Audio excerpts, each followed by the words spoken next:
Please give an energetic and warm welcome to the one and only Awadh Oja sir.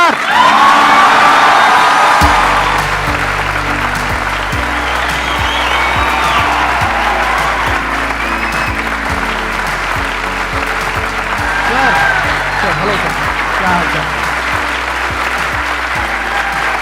बैठिए जी, बैठिए। आइए। Thank you. इससे पहले कि ऑडियंस आपसे कुछ क्वेश्चंस पूछे, मेरे माइंड में एक क्वेश्चन आ रहा है। आईएएस में कितने लोग हैं जो हर साल उसके लिए अपीयर करते हैं? 5 से 6 लाख के आसपास। और सीट्स कितनी है? 1000 अप्रोक्सीमेटली। तो जिनका हो जाता है उनके बारे में तो सब बात करते हैं, जिनका नहीं होता है, जिन्होंने पूरी जान लगाई और जिनका नहीं हुआ, उनका क्या होता है? उनके रिश्तेदार उनकी चिंता करते हैं। वो फिर उनकी चिंता करते हैं। नहीं मैं आ रहा हूं, मैं आपके क्वेश्चन पे आ रहा हूं। ये पॉइंट इंटरेस्टिंग है, मैं समझना चाहूंगा कैसे। मैं बताऊं। हाँ। मैं दोनों मुद्दों पे बता। हम सब हारने से डरते हैं, और मजेदार बात है कि वो डर हमारी हार की वजह बनता है। 98% केसेस में हारने से क्यों डरते हैं? क्योंकि हम जानते हैं अगर हम हारेंगे तो वो जो पीछे 3 लोग बैठे हैं ना, रिश्तेदार, रिलेटिव्स और फ्रेंड, वो जीने नहीं देंगे। आप जब भी आईएएस की तैयारी करें, पहला अटेम्प्ट आपका सीरियस अटेम्प्ट होना चाहिए। आपने तैयारी किया, बेसिक्स तैयार किए, आपने एडवांस कोर्स तैयार किया, आपने कम से कम मेंस के 1000 आंसर्स लिखे हैं और मिनिमम 10,000 प्रीलिम्स के क्वेश्चंस आप सॉल्व कर चुके हैं, तब आप एग्जाम देने जाइए। सिर्फ एक अटेम्प्ट दीजिए। जिसने भी पहला अटेम्प्ट सीरियस दिया, उसको दोबारा तैयारी नहीं करनी पड़ती, रिवीजन करना पड़ता है। भाई आप देखो ना, जितने सारे सेलेक्ट लड़के होते हैं उसमें बहुत सारे नौकरी कर रहे होते हैं, जॉब कर रहे होते हैं। कुछ लोग मुझसे पूछते हैं सर जॉब करते वक्त तैयारी हो सकती है? नहीं, जॉब करते वक्त तैयारी तो नहीं हो सकती, जॉब करते वक्त रिवीजन हो सकता है।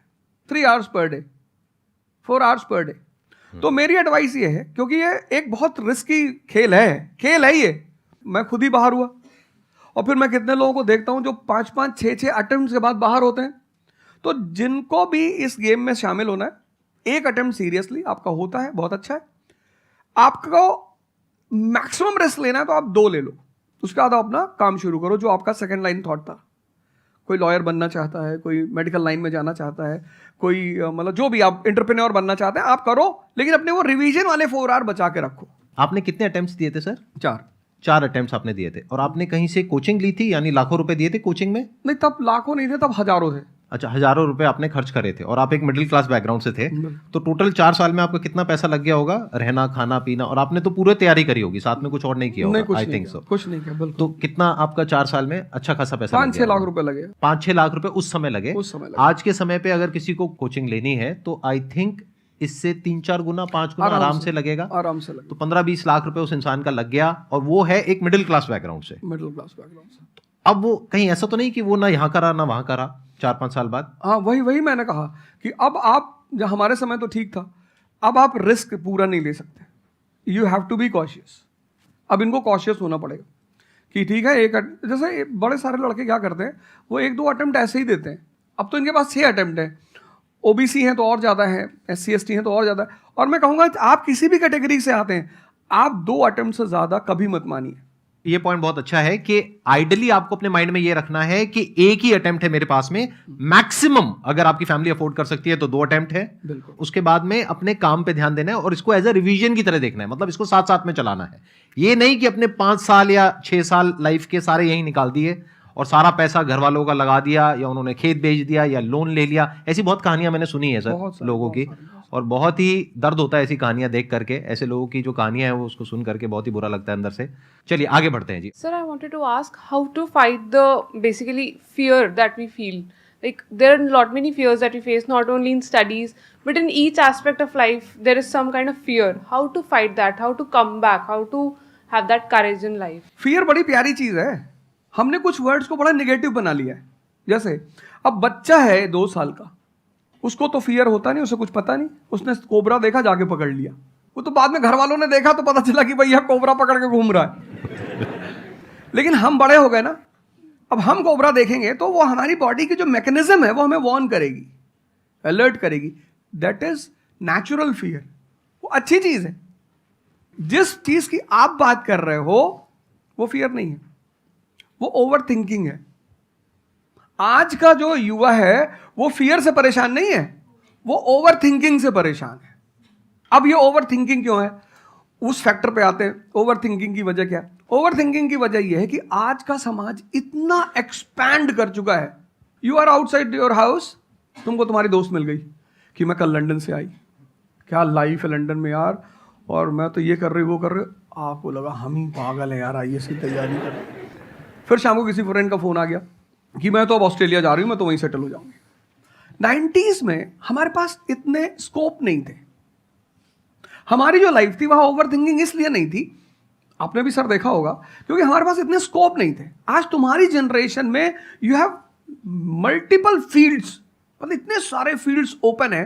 तो जब तुम घूम के चारों तरफ देखते हो और तुम देखते हो कि तुम्हारे ही साथ के लोग बड़ी सारी फील्ड में एक्सेल कर रहे हैं, काम कर रहे हैं, अर्न कर रहे हैं, तो तुम्हारा दिमाग भागना शुरू करता है। फिर क्या होता है, हमारे पेरेंट्स हमसे ज्यादा ओवर थिंकिंग करते हैं, क्योंकि बड़े हमको लेकर कॉशियस होते हैं। हाँ। एक हमने ओवर थिंकिंग की, हम अपना संभाल लें किसी तरह। हम घर के अंदर गए, मम्मी रो रही है कि वो निशा मिली थी, 20 लाख का पैकेज है उसका। दूसरा प्रेशर तुम्हारे ऊपर आ गया। ये जो प्रेशर हम मल्टीपल फेस करते हैं, तो एक तुम्हारा प्रेशर, एक माँ बाप का प्रेशर। पता लगा बुआ जी ने रात में फोन कर दिया, क्या कर रही हो जी? तुम सारे लोग प्रेशर से लड़ रहे हो इस वक्त, मल्टीपल फ्रंट पे। ये कोई फियर उयर नहीं है। ये प्रेशर दूर कैसे होगा, इस पे थोड़ी सी बात कर ले। जहां इंटरनल ताकत है वहां कॉन्फिडेंस है। आज का युवा क्या कर रहा है? बादाम का तेल लगा रहा है, बादाम की क्रीम लगा रहा है, बादाम का साबुन लगा रहा है, खा रहा गुटखा।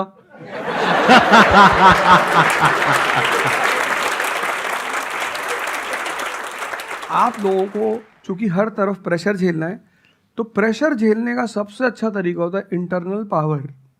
तभी तो मैं जहां भी जाता हूं एक चीज रिपीट करता हूं, योगा करो, ध्यान करो। ध्यान करोगे मन ताकतवर हो जाएगा। सर, आपने जैसे कि अभी बोला कि मेंटल स्टेट के लिए एक्सरसाइज करो, योगा करो। तो पहले तो मैं फिजियोथेरेपिस्ट हूँ, ठीक है। मैं सुबह से मतलब योगा एक्सरसाइज है मेरा डेली रूटीन है, करना भी और कराना भी। उसके बाद भी at the end of the day मैं डिप्रेस हो जाती हूँ। ये नहीं कि मन नहीं लगता, इस चीज़ में ही मन लगता है, फैमिली से भी पूरा मन लगता है, ठीक है। उसके बाद भी end of the day depress हो जाती हूँ। तो उसको डिप्रेशन कैसे कम करी जाए? हम किसके साथ रहते हैं वो बहुत इंपॉर्टेंट है। मेरे एक दोस्त मेरे साथ आ रहे थे आज से करीब 7-8 साल पहले, धौला कुआं से। रात का टाइम था और हम दोनों, मैं गाड़ी चला रहा था, हम इंडिया गेट के सामने से निकले तो उन्होंने मुझसे कहा कि अब हम बुढ़े हो गए हैं। मैंने गाड़ी रोकी, मैंने कहा उतरो। तो उन्होंने कहा कि क्या हुआ? मैंने कहा उतरो, तो उतरो जरा। उतर गए, मैंने दरवाजा बंद करो, चले गए। आज तक मैंने उनसे बात नहीं की। वो उनसे पूछते हैं आज, अब तो खैर बात ही नहीं होती, पर वो बहुत उन्होंने कोशिश की कि अवध क्या हुआ? तुम दिन भर अपने आप को मोटिवेट करती हो, काम करती हो, जब तुम वापस घर में आती हो, अपने समाज में जाती हो, तो सब तुम्हारे मेंटल स्टेटस का थोड़ी है, वो तुम्हारी सारी ऊर्जा को खींच लेते हैं। इसीलिए तो माँ बाप हमारी संगत पे बड़ा ध्यान देते हैं। तुम्हें लगता होगा कि माँ बाप कितने बदमाश हैं, माँ बाप भगवान हैं। उनका एक्सपीरियंस तुम अपने दोस्तों को लेके जाया करो उनके सामने। कोई अल्ट्रासाउंड क्या करेगा जितना माँ बाप करते हैं? कोई स्कैनर क्या करेगा? सही बात है, देख के कोई 2 मिनट फोटो में कैमरा बता क्या देगा। फोटो खींचेगी, देख के बता देते हैं। बहुत दुष्ट है ये। इसकी आंख के नीचे देखो, यहाँ निशान है, बहुत दुष्ट है ये। और वो लॉजिक भी बड़ी अच्छी सी देते हैं, कोई कुछ भी देते हैं लेकिन बड़ा अच्छा सा लॉजिक देते हैं। तो ये हमारे साथ होता है। इसलिए हमें पहले गुरुकुल भेजा जाता था, और आज की हमारी सोसाइटी इसको सिर्फ नेगेटिव दिखाई पड़ रहा है। मैं अभी अब घर गया था, हमसे लोग कह रहे भैया 24 का चुनाव लड़ोगे? मैंने कहा यार पॉलिटिकल पार्टियां कह रही कि तुम सीधे प्रधानमंत्री बन जाओ। अननेसेसरी परेशान किए हुए, अननेसेसरी दूसरों से मत। और ये एक जगह का नहीं है, ये यूनिवर्सल हो चुका है। तुमने कह दिया कि मैं आईएएस की तैयारी कर रही हूँ, अरे नहीं होता किसी का। तिवारी जी की लड़की दी थी, 2 साल बाद पागल हुई। तुम इतने डिप्रेस समाज में रह रहे हो। वो तो महेश्वरी जी जैसे लोग हैं जिन्होंने बहुत लोगों को जिंदा कर रखा है।